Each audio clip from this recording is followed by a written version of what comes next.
my friend Zig coming in here at the top of the interview. Today I talk with Bargé.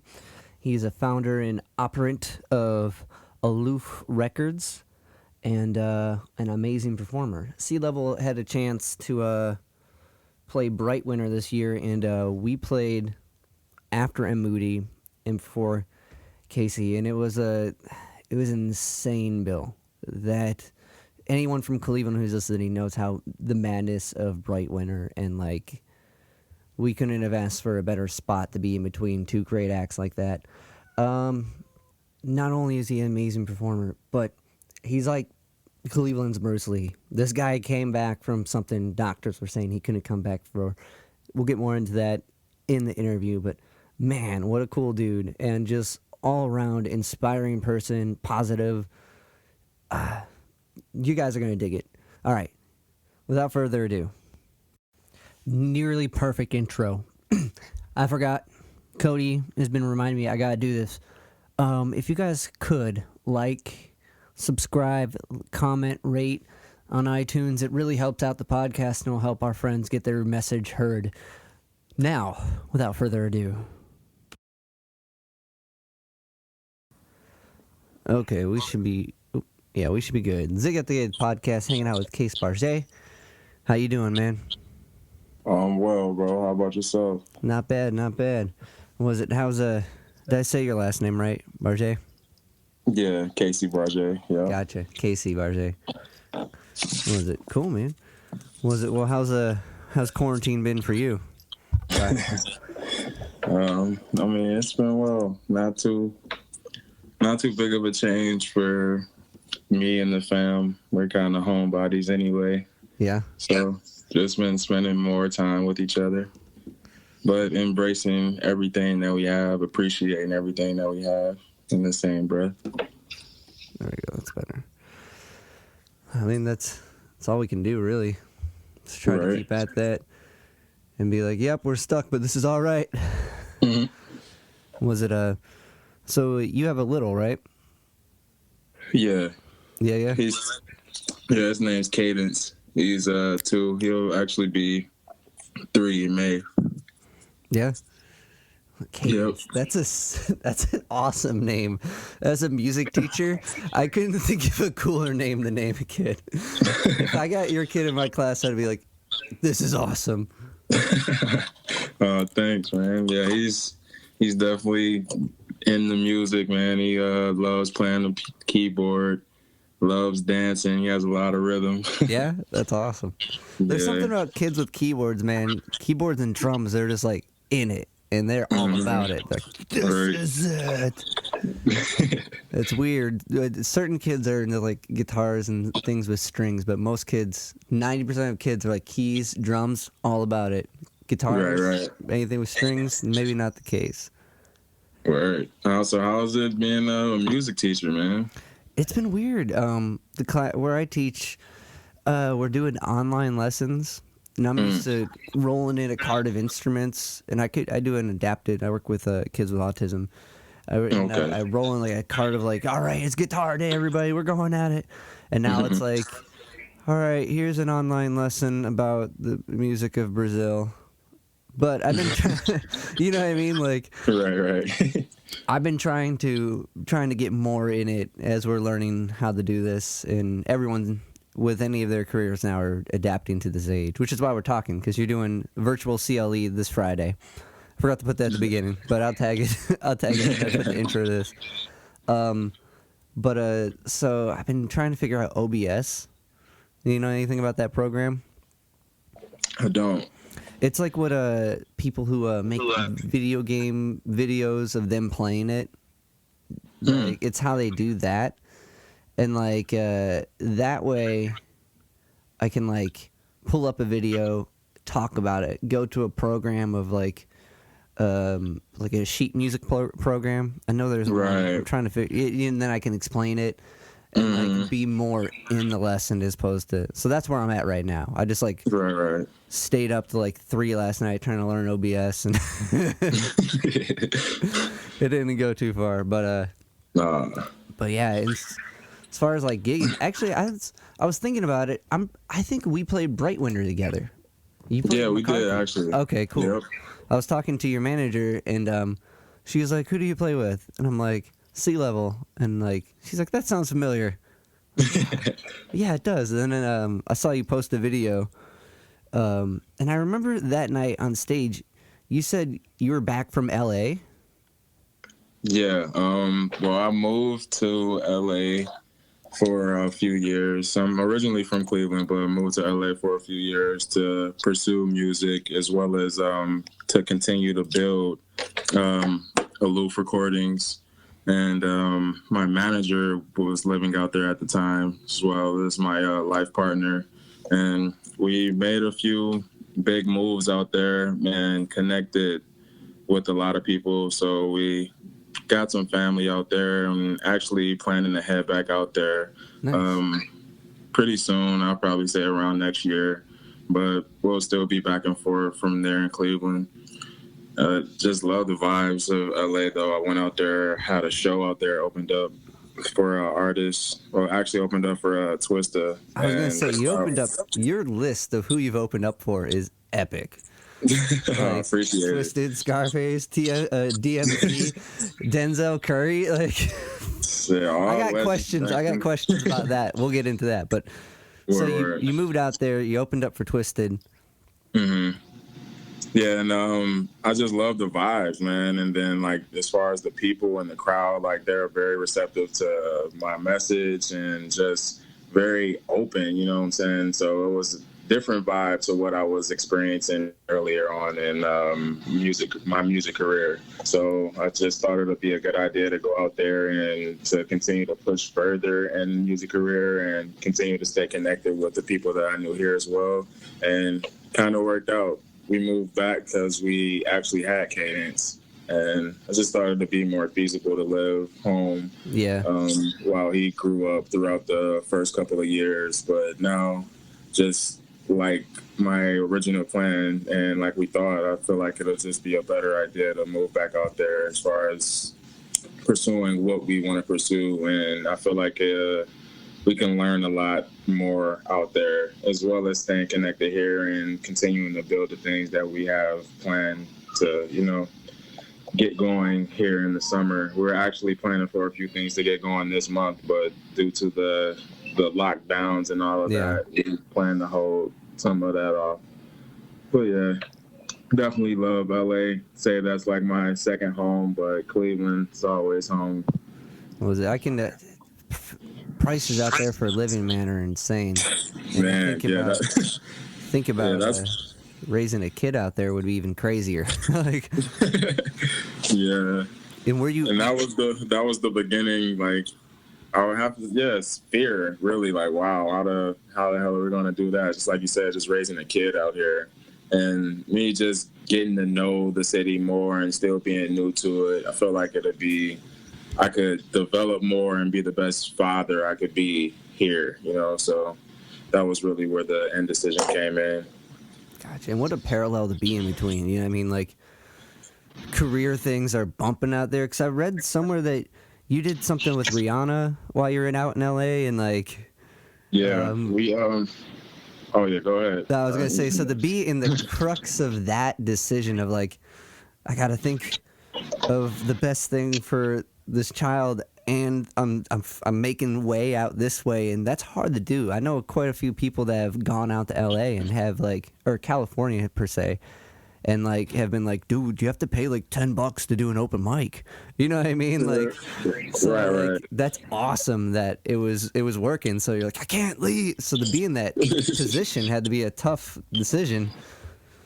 Oh yeah, definitely was. But I feel like it was all meant that everything happens for a reason. I feel like that whole process and the journey definitely helped me grow as a person, develop as just an overall being. I learned from my son on a day-to-day basis. I've definitely learned patience through my son, as well as several other things, but it's definitely a beautiful thing. You definitely get patience with a Oh man, was it? Now, were you there? I'm trying to think. All the fires. Were you around those fires that were happening? last year in LA? I No, I don't think they wasn't. reached LA, but No, we weren't out there around that time, but I did hear a lot about it, and some of the people that we know out there were affected by it, and like a lot of the people that they knew lived close to it and had to move or like get their homes reconstructed because of the damage done by homes that were close yeah. to it. So yeah, it's pretty crazy. It's bonkers just to be like, oh yeah, it's fire season. Fucking, you might have to live in a hotel for a couple months after this is done. That's insane. Like, Right. the LA just comes like, as far as cool as it is, like, music. I've never really talked to anyone who has had luck out there, or has experienced a good, came back with a good experience of the LA music scene. So I'm pretty ecstatic, like that because like you're there, and so many people pass through there, and there's so many ways you can get hooked up and do big things. But if you can't get into that zone or that level of play, like, you're just on this outcast, and like, it's like, if you're here and you're kind of on that outcast, there's a whole community that's supportive and doing things and trying to build everyone up. And it sounds like that level doesn't exist in LA, like it's big time or no time. But going back to the Rihanna thing, what was that all about? That was actually, we curated the first ever Fenty Puma like shopping experience, and my manager Alexis actually was in contact with one of the curators of the whole brand itself. Yeah. And she did some work like years back on New York's Fashion Week. Wow. So with that connection, they hit us up and they wanted us to do like the first shopping experience, and we did that at it was like a brand of Foot Locker, and it was on Melrose, one of the stores there. So it was a pretty dope experience, actually, as well as like a lot of the experiences out there. I know you said you haven't really heard a lot of like success stories of artists out there, and I wouldn't say like it's not like a, well, I mean, it is. It's a growing family, like, of creatives and artists out there. As far as what we experienced when we were out there, is really just tapping into it. And that was like half of the time we were there. We were just really figuring out like, okay, where are the artists that are like on our level, and like you said, not like big time and like gonna brush us off every time we try to connect with them. And we just like, luckily, and just focusing on everything manifested what we were really like out there and set out to do, because everything we set out to do when we were out there really literally happened, and we were literally like in the rooms with big names and the whole nine. But we didn't really go out there with the idea of, okay, we're about to link with the biggest names and what I'm saying, trying to get signed or blah blah blah, do it that way. And I don't have anything against that. Like, if the deal is a good deal and it's fitting for you, go ahead. You know what I'm saying? Why not have someone back you on something that you're passionate about and been working on for your whole life? You know what I'm saying? But we went out there with the idea of building what we already had established. And that was like the idea of ALOOF in the beginning, is like starting this so we don't have to worry or depend on other bigger companies to back us while we're doing our thing. It's really just getting our shit together and backing ourselves, you know what I'm saying? Putting everything that we've learned through the process and putting it into our own brand instead of focusing on getting signed to somebody else. So with that attitude, I feel like a lot of things, it kind of like went in the direction that we wanted it to, and just staying focused on it, man. It was a day in, day out on the internet, trying to connect with different artists, different creatives out there, doing little gigs. Like you said, some gigs we had to sell tickets to even be a part of before we were out there, And then in return, those people connecting us with other people that they knew, and then the people that were promoters that heard about it and were at the shows. So just really connecting the dots and being focused on what we really wanted. And that's what I'd advise any artist, for real, just going out there, being focused, and knowing what you really want, because it's easy to get lost in the fast life and what everybody else is doing, and it's easy to get discouraged as well, like setting goals or like, you know, wanting to meet the biggest A&R or whatever the case may be when you're going out there, instead of starting, like you said, at the bottom, doing the shows where you have to sell tickets and just getting your name out there, because it's a whole new crowd. It's a whole different, you know what I'm saying, atmosphere. So even getting those people to know about you, you never know who's in the crowd. So True. Getting those people to know about you, then telling their friends, it can all just move word to mouth, and just moving with love and the right energy would be my suggestions, for real. Well, I think that's how you went into it, with a team and a goal, and instead of seeking others' help, bringing your own thing and trying to get others into it is a whole 180 from everyone else who's gone out there that I've known. So you're going into it already with a different strategy and a different intent, and like that makes sense. Like, and it just with anyone or trying to accomplish anything, perseverance will equal success. If you're looking at it, if you keep persevering, eventually you're going to graph on top and you're going to hit success. So that's amazing. That's amazing. Was it now ALOOF Records? Did you start that in Cleveland? Yeah, it was actually an idea that me and my brother Tino thought of, like, back in high school. And that was when I, like, really first started getting serious about music.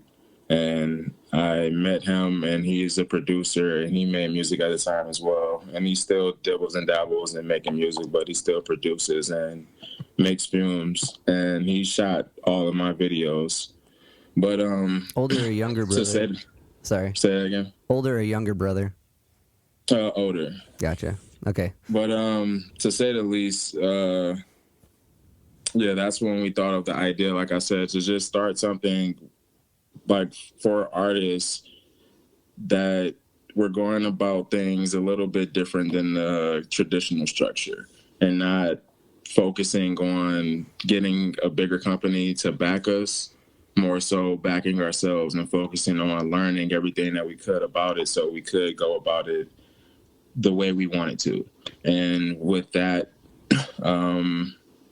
we grew, and I put out my first couple of projects under a different name. And then I changed my name to Casey Bargé. I met Alexis, and at first Alexis was just managing me. And then we wanted to do more. We had a similar vision, because she was doing a lot of things on her own when we met, like as far as events and different things like that. And her vision kind of aligned with mine as far as ALOOF. So going a little more into it, we decided to both go into co-ownership. And then from there, we picked up a few artists on the roster as far as managing and developing. And we've just been growing ever since. We also host events. We also offer our services, as well as like charitable events and a lot of different things. Like I said, we have upcoming that I kind of don't want to talk about until we have set in stone. But one of the things I can talk about, because we actually did when we were in LA, is Peace of Mind. And I was actually just about to ask you about that as far as festivals. Okay. So Peace of Mind, what was that? That was a festival that we did when we were in LA. And that was back in, I would say 2017.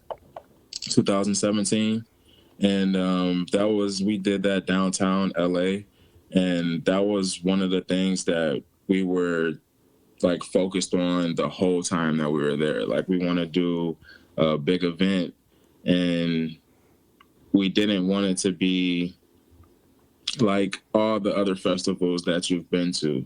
So that being said, we had like various genres of music, from rock to like expressional dancers, like going back to hip hop, I was also one of the performers on there. We also had a few people come and talk about higher consciousness and ways to like raise your consciousness by way of psychedelics, and had like a few people come in and sell merchandise as far as crystals, clothing, and there were like local vendors, and we had a few local up and coming shops sponsor the whole festival, and we actually sold out, and we gave all the proceeds to Stand Up for Kids. That's even cooler.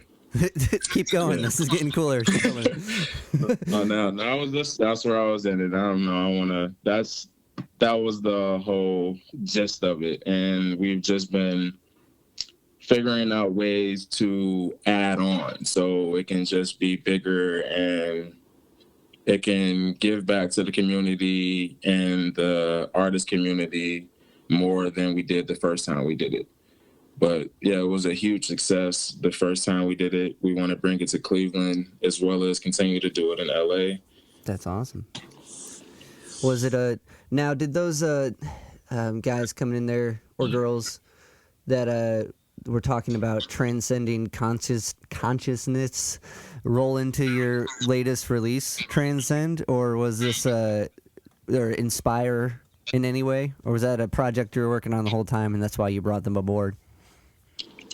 Both, actually. This whole process had a lot to do with that project, and everything, every like piece of music or just piece of art that was put out prior to had a lot to do with that part of the journey as well. That was a huge part of my transcendence, and just going back to when I first met Alexis, that was just a huge part in itself. We were both, like I said, we had similar journeys, you know? Yeah. And I was researching more and just doing more inner work at the time. And what did that look like for you? What did that look like? Was that meditation? Was that like... Yeah, meditation, as well as that's around the time when I started to experiment with psychedelics and things like that. So it all aligned and came together around the same time. Gotcha. Like mushrooms and acid? Yeah. Okay. Right. Gotcha. Was it... So what did Alexis... So when you met her, was she like doing music as well? It sounds like she was kind of doing a more fashion or in her own like type. Yeah, it was more of like you say, the fashion world. But she was doing events as well, and she's also a Reiki healer. Okay. So this makes sense. This transcendence is coming together now. Right. Did she do Reiki out of her house, or did she work at a place here in Cleveland?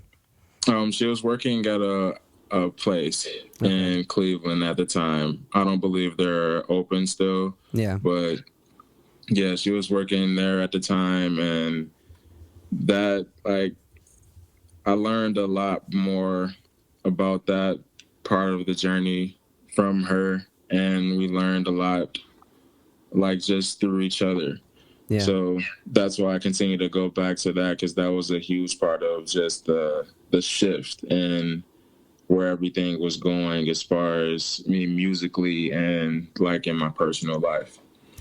And like if she's a Reiki master or a Reiki teacher, if you're a teacher, I think you gotta reach master. I can't remember how it goes, but like you can just be sleeping and wake up and she'd be like, "What's going on with that heart chakra?" like did something happen with your mom? Like I had Reiki done once a few years ago. Mm-hmm. And it was at this place called the Reiki Room, which I thought was an awesome name for a place to do Reiki. And the lady was like doing the thing, and I'm like, this is weird. Like you feel like warm all over, wherever they're like not touching you. You know what I mean? Mm-hmm. Like, and then she was like, "What's going on with your mom?"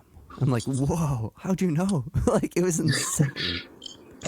So that's got to be kind of cool, just to get Reiki whenever you want, or whenever you don't want, even. Right. Yeah, no, it definitely is. Definitely helpful, definitely appreciative of it.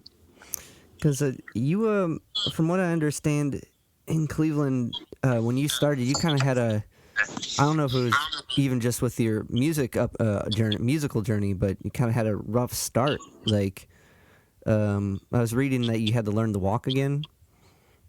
Yeah. Yeah, actually, it was like that was the transition into the life that I was just talking about, and the part of the journey that I was just talking about. That was prior to that. Gotcha. So I was in some things that I don't really want to go into detail about, but I happened to get robbed, and like through that, I was injured severely. I had to spend like a few weeks in the hospital. I was basically dead. I died and came back to life. I had a hernia in my brain, and from that, when I did come back conscious, I had to learn how to walk again. Like, I was like bed rest for at least a week and a half until I really said, fuck that. And, you know what I'm saying? Like, fuck what y'all are telling me, because they were saying that it could be possible that I wouldn't walk again. And I was definitely not listening to that shit. Yeah. And just being focused on walking again and, you know, trying to start over and go about life a different way. I feel like that helped me get through that process and learn how to walk again.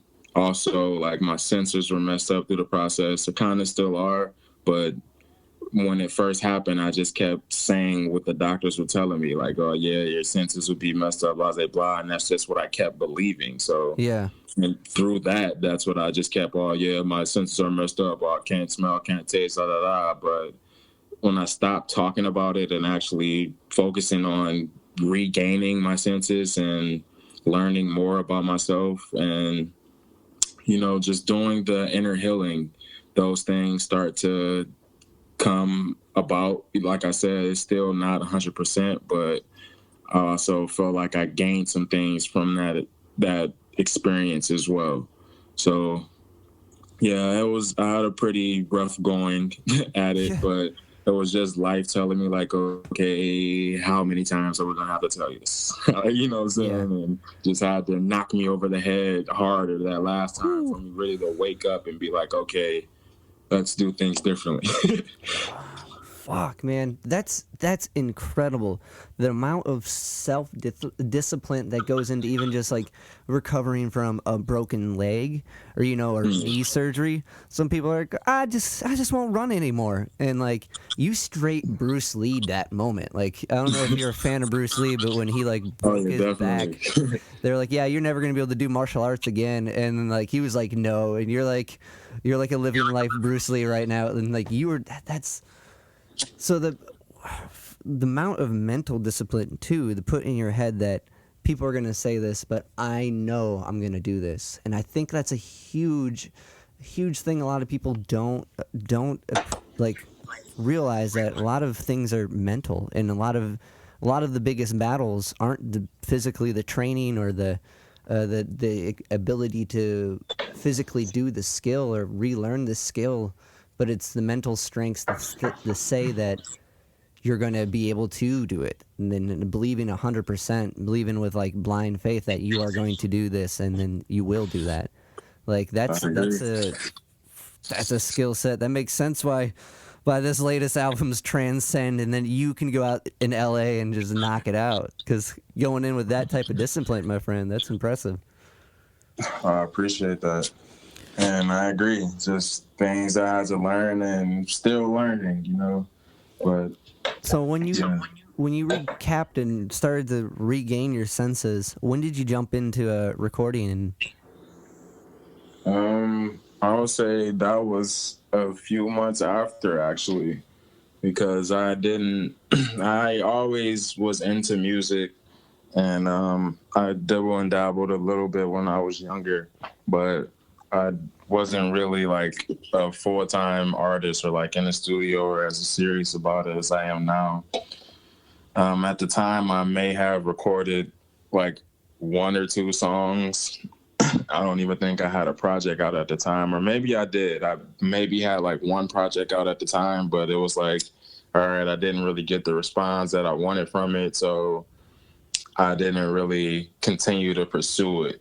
So after that happened, I really just started to think of things that I wanted to do, like as far as life and what I wanted to pursue and what was like some of the goals that I wanted to set for my life. And music was one of them. And through that, I feel like I manifested everything that happened through that process, just meeting the people that I did, connecting with the people that I connected with as far as being able to record, the studios that I were going to, the producers that I were like meeting with. And like you said, the people that I were blessed to open up for, like early on, I've been opening up for like artists that have had success in their careers since I've been performing. And how'd that come That like about? I've had the beauty of like practicing and finding myself through those crowds. So I am very grateful for that. It's gonna well, one, as soon as you do any type of gig where you're the opener for, like when you open for DMC, like they're gonna be like, okay, this guy's cool, but we're here for you get opener syndrome is what I call it, and you can only win over to a certain degree, no matter Right. what you do. You're not DMC. You're the guy in front of DMC. We're gonna appreciate that he brought you here, but we want him.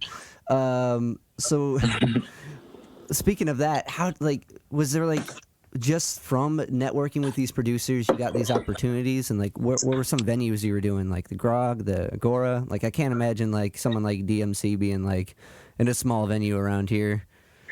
Yeah, it was actually DMC came to the Grog Shop actually. Oh yeah, But I performed at every venue in Cleveland. Only venue.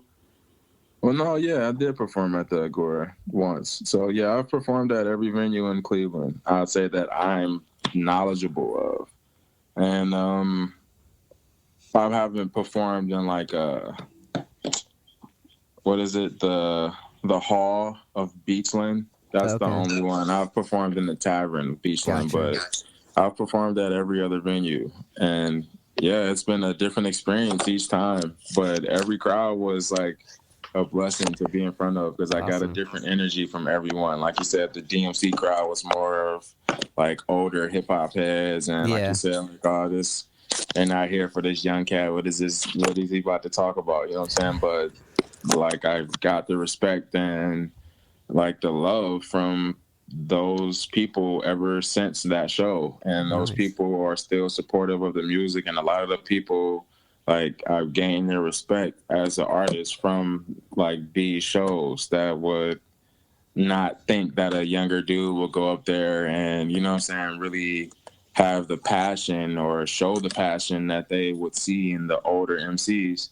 But yeah, on top of like from that to we've even opened up for a few bands that just came from out of town that just asked me to be a part of their bill when their crowds Like were like who are some of those totally. bands?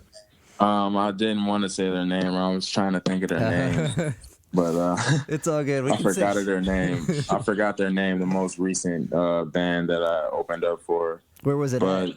Was it at the it was Grog? at it was actually at Happy Dog before Oh, they okay, closed down. So gotcha. that was a dope experience as well, and opened up for a few other bands that I've been like put on the bill, like at Mahal's and things like that. So just meeting different musicians, and me myself, I'm not really a closed-minded musician. I don't really like to even label myself as a hip hop artist or like a rapper. I really hate the word rapper. I hate when people call me a rapper. But Yeah. I don't know. I don't hate it, but it's just like I don't know. I like to explore more as far as music. I like to listen to different things. I don't really even listen to hip hop all like that. What have you been getting into? What's a couple records that have been on play? Lately I've been learning a lot more about jazz. Oh yeah? Because I'm not Nice. really like, I'll hear some things and like I'm familiar with it from like when my grandfather used to play it a lot, and there's a lot of like, was he a musician? Songs I may know from like hearing it back in the day, but I'm not really like familiar with the artist, so I really wouldn't like know the name or know the album. So I'm like just going back and researching more about like classical music and jazz and learning more about like when it was more hands-on, you know, because I'm getting more into producing. I was like producing when I first started and trying to produce some of my own records and all of that, but I was blessed to have a producer. So, you know what I'm saying? I was getting thrown 50 beats at a time. So I'm like, all right, I might as well just make as much music as I can. And I kind of put the producing to the back burner. But I want to get more into that, and I have been. And like I was saying earlier, I'm learning more about keyboard with my son. So that's cool. Beauty in itself. And just learning more about music theory and everything, man. I want to be more hands-on. I feel like I can provide more of a vibe if I'm more hands-on with the music as well as the writing. Well, one that's to always grow and keep reaching out and trying to figure out the things. I think that goes back to your early kind of philosophies of starting ALOOF. Like you guys did that to like be kind of a part of everything and learn how everything worked, and now you're just continuing that to a more finer detail. So that journey makes a lot of sense as just someone who's been talking to you for a bit. That's awesome. As far as like a jazz, if I had a recommendation, I think you would dig John Coltrane, just with your spirituality and where he's at. An album called Love Supreme, I think, would be a good one for you. Okay, I'll definitely check that one out. That one's dope. For sure. But yeah, just to go back, I didn't mean to like kind of talk over. I heard you were about to ask. No, I don't know. Were you about to ask like someone like what music am I listening to outside of like hip hop? No, that was actually, you answered exactly. When you were saying, I asked if your grandpa was a musician.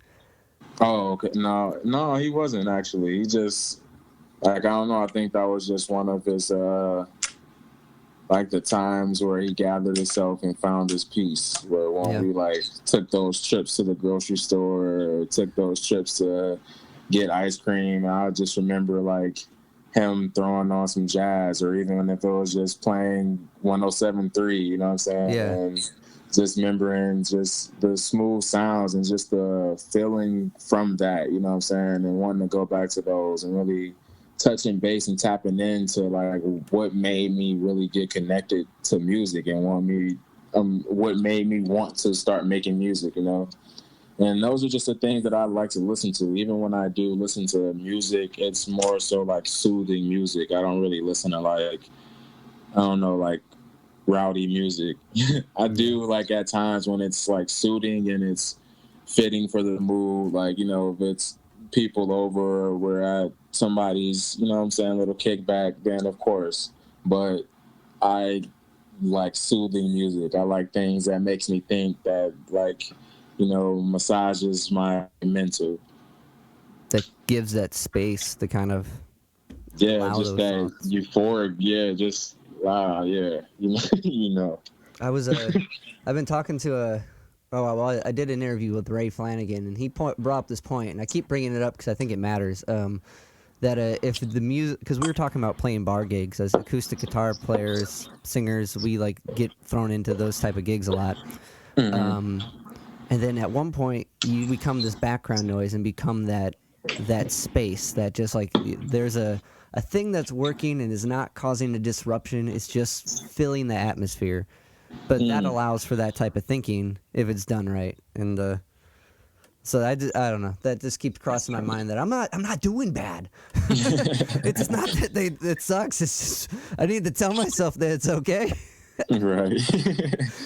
Oh man, that's awesome. My bass player and I are big fans of Denzel. What was opening like him? Like, we've been following his video. He's been doing these cover videos, talking about the opposite type of music that you've said that you've listened to occasionally. Like me and my bass player are real into like Bad Brains and Rage and like and Coltrane. We kind of bounce everywhere, but Denzel's been doing these like cover videos. I'm like, dude, he sounds just like HR. How does he do that? And, like, then when I saw you open for him, I'm like, what? I gotta get some deets. So what was that like? Was that in Cleveland or was that in LA? No, yeah, that was in Cleveland. I was at the House of Blues actually, in the side room. Yeah. But that show was pretty crazy actually, man. That was when he was like, I don't know, he wasn't like a new artist, but he was kind of newer. People were still getting hip to him, but it was still like a sold out show. And the energy was still there. Like, he was still the same Denzel Curry, you know what I'm saying? He still, like, killed the show, still run that crazy energy, still was raging in the crowd. So, yeah, that was a dope experience, man. That's sick. Did you get to hang out with him? Was he a cool dude? No, I actually didn't. After that show, I forgot what happened. That was, like, a minute ago. I forgot what happened, but him and his we got to talk to his manager, and we talked to him after the show for a little while, and we were supposed to connect with them like on a like later date on the tour, but I don't know, something happened, and he actually like that was the period when he like stopped making music for a little bit. Oh, okay. That was like 3 or 4 years ago or something like that. I don't know. That was a minute ago though. That's cool, man. That's you're in it, dude. That's so cool. So kind of going back to like, okay, so his crowd would definitely be a different crowd, but like when you're opening for DMC, I wanted to bring this up when we were talking about it, and you are playing for an older generation of fans, and now do you notice like, I imagine older fans don't give newer hip hop or newer rap, even though you don't identify as it, but like as like, if you're on that bill, they're going to assume that they don't like kind of give you the chance. Do you find that trend to be accurate as far as like opening with like an older generation like superstar like DMC, or do you like, I guess in this case you earned them over and like you won their support, but like as like I don't know what I'm trying to say. Like, to me it just seems like fans like of like that generation of rap are like, that's it, all this new stuff doesn't stand up. Right. Like I've been listening to like everything. I'm kind of manic, and I'm like, some of these records, like if you listen to like a Tyler record, like it's like all over the place, or like a Chance. There's so much music within this. How can you just say it's just some dude mumbling, even though they're not like mumble rappers? But like I don't know. I find that to be kind of off-putting, that like shut down. And do you see that as someone who's kind of playing in that field, or playing shows in that field of music? Do you notice that people like will kind of put up walls and like go to like say support like a guy with like DMC, but not like I don't know. I kind of lost myself in my more of a comment. No, I know what you mean. No, I don't really get that energy. Like I said, like, I don't know, some crowds from that one, like I was explaining earlier, I kind of got that, like, when I was first going up. But, like, I feel like once you go up there and let them know what you're about, then, like, they'll open up and, like, start to respect you. It's kind of like, it's on your performance as well, you know? Like, you can't go out there and, I'm not going to go out there and perform as if I was performing to a younger crowd. Like, I'm not going to be a total different person, but I'm going to be more laid back at a DMC show than I would be at, like, a Denzel show or, like, a Joyner Lucas show. You know what I'm saying? Yeah. I'm going to be a little more hype because that's what that crowd is looking for. It's a younger crowd, you know, and that's what both resonate with me. That's, you know what I'm saying? That's why I was like, that's what I said earlier. I don't really like to be put in a box because I can do both, but my message is still going to be the same. I'm still coming with love.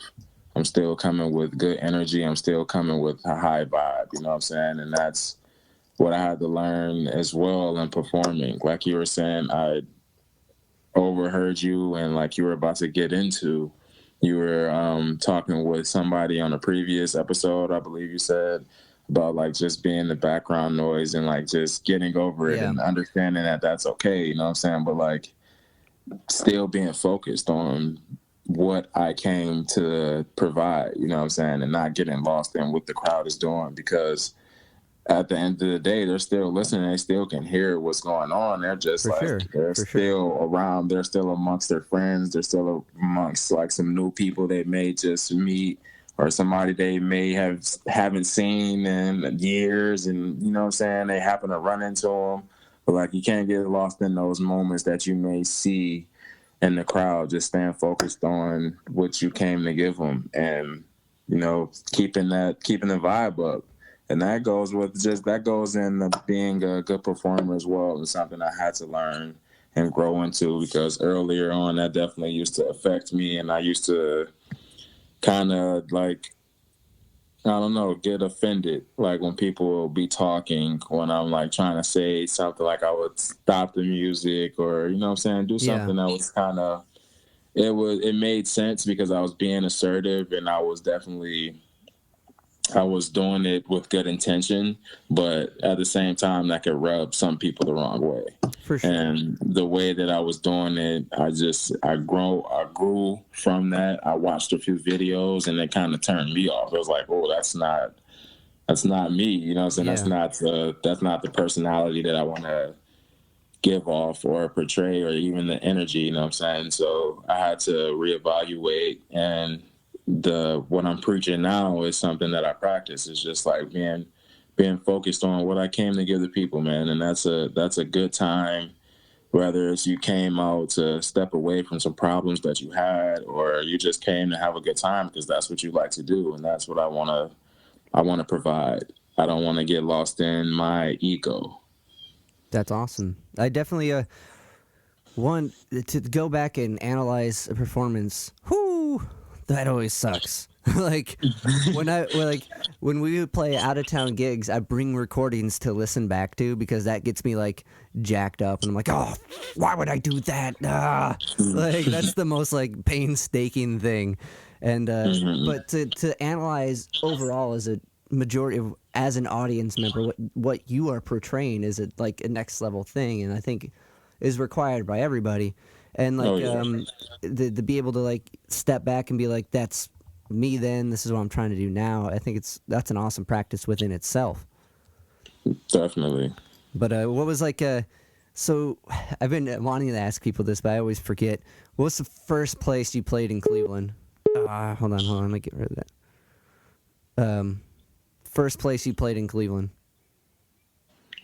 First place. Yeah, it's a side question stepping from it, I know, but the first place, actually, like I was saying earlier, I made music like when I was younger, but I didn't like have anybody to push me to like continue to make music, nor was I like, I don't know, even focused or old enough to be like, okay, this is what I want to do for the rest of my life. Yeah. But like, I performed at the Buckeye Fest. I don't know if you remember those, and they used to do those, or if they even still do those. I don't think they do. Oh no. But like a Buckeye Fest, they were like kind of like a block party, and they would like block off like a few of the streets over on Buckeye, and it would be a big festival. But I performed there when I was like 12, 13 or something like that. That's awesome. So like once I was making music, I know what you're talking about. Like, yeah. I would probably say it was probably Peabody's. Peabody's? Oh, yeah, I think so. Do you kind of miss Peabody's? I kind of do. I miss the idea that it was there, but I don't miss having to play there, if that makes sense. I feel that. Yeah, it was either, I believe it was Peabody's. It was either Peabody's or Drag Shop. Gotcha. But mine was Peabody's, man, good times. Dude, Peabody's is weird because of the I like that, like, you can walk into like different shows within one building. But as a performer, I hated that you would have to be there from 5 until you're set at like 11. You know what I mean? Like, that was the worst. And you had to pay for parking. Mm-hmm.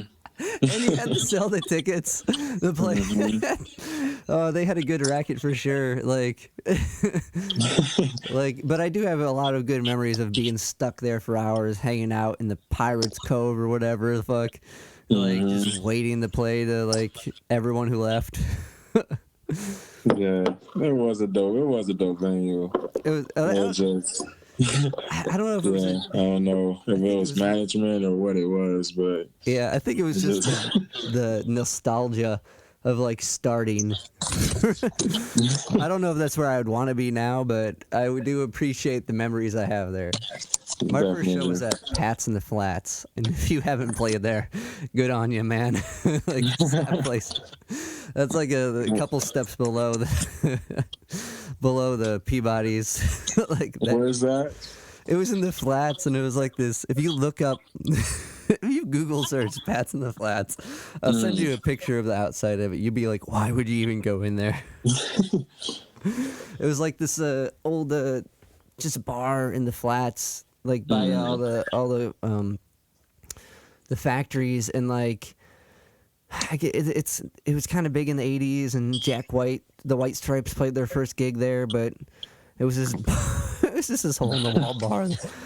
The bathroom was always flooded, and like you can only buy stuff with like money. They didn't have like credit cards or anything, and like they only had RC Cola and shitty beer.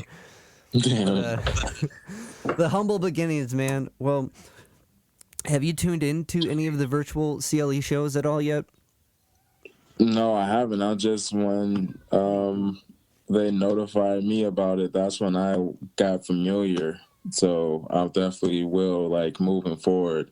I've been trying to get better with my my internet social media game, especially now that we're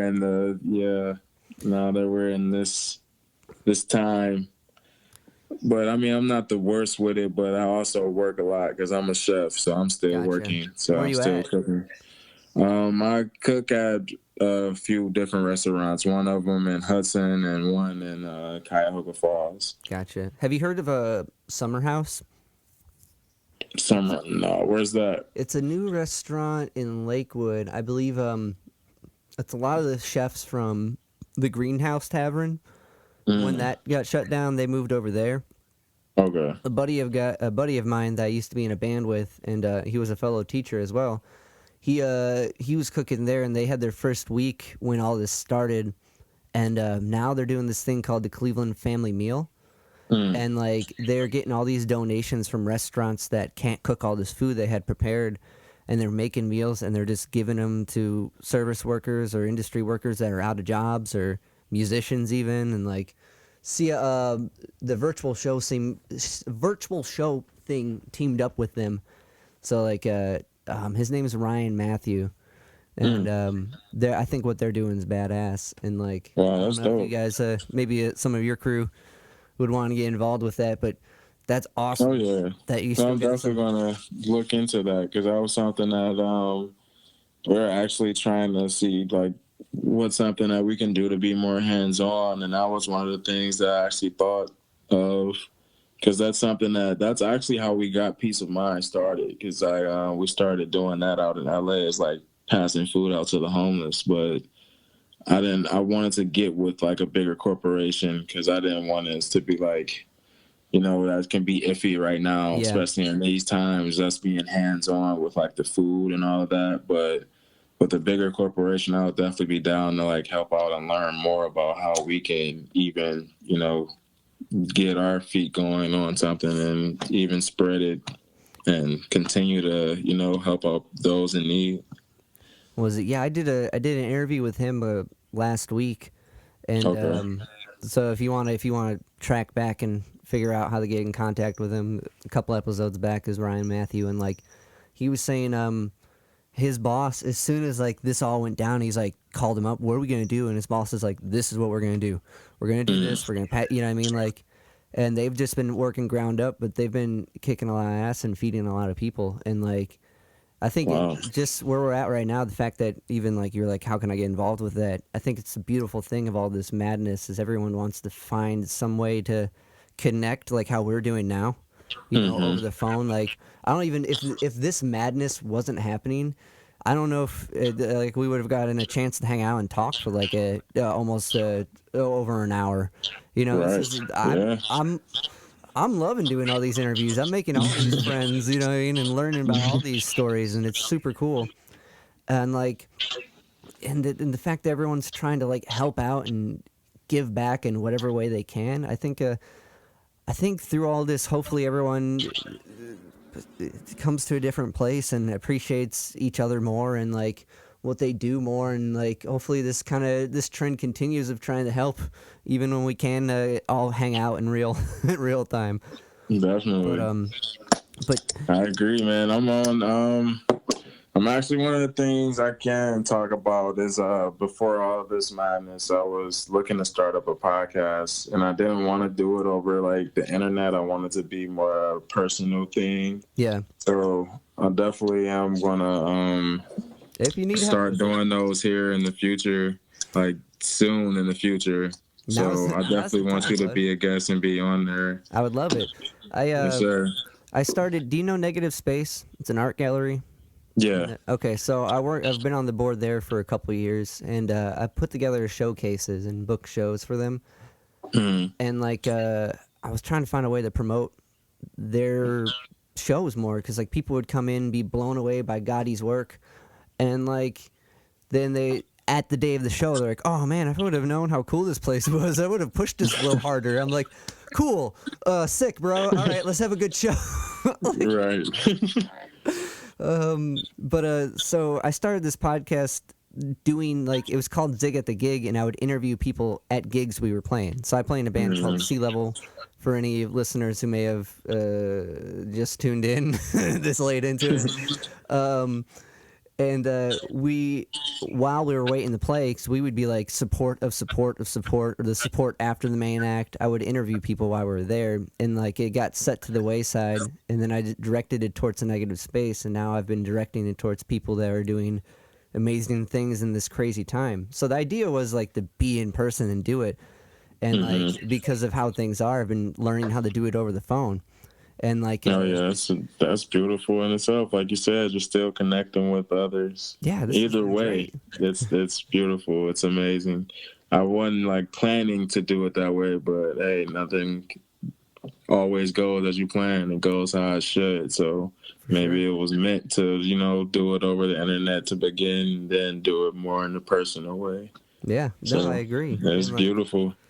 That's cool that you're looking to start one. If you need help in any way, I've crafted a system that's taken me a few years to figure out.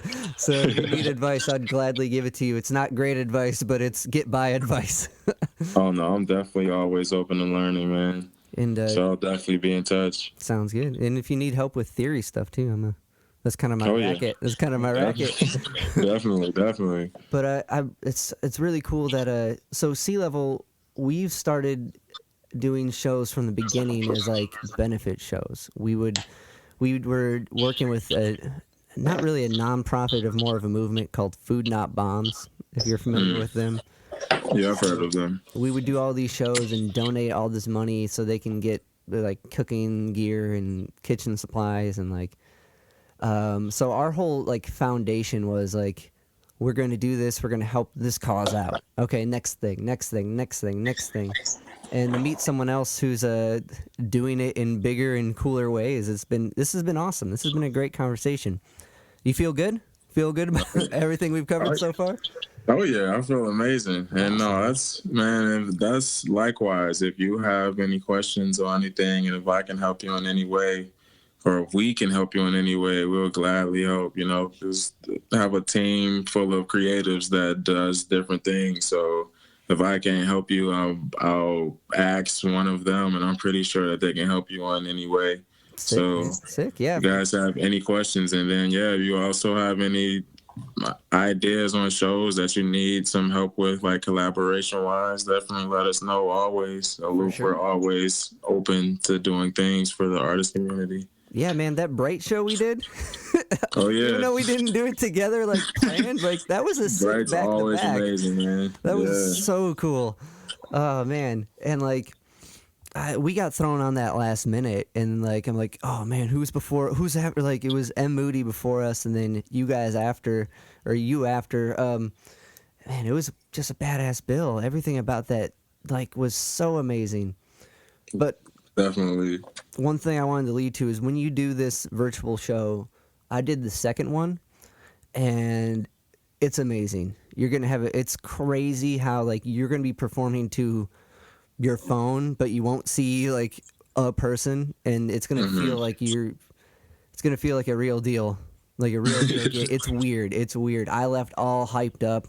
I'm like, I did 4 songs and played for like 40 people, and like you don't hear clapping. You get little clapping emojis, and the next person starts. It's a real cool experience. And you got Kyle Kidd. I don't know if you're familiar with him. Oh yeah. Like, holy fuck, that guy. Yeah. He shreds. I don't even know how that's gonna go. Like, I don't know how they're gonna capture it. He just that's crazy. dominates. So it's gonna be a badass bill. Anyway, man. Well, Casey, thanks for hanging out, and thanks for your time. I appreciate it, man. Oh yeah, thank you for having me. Tag this up, and I'll put this out later today because I want to. Normally, I would put it out like in a week or whatever, but I want you to have something to push this show, so this will be up tonight. Okay, for sure. I appreciate you, man. Once again, thank you for having me. You got it, man. Thanks for being here. All right, I'll see you on Friday, 8 o'clock. Yes, sir. Yes, sir. Peace.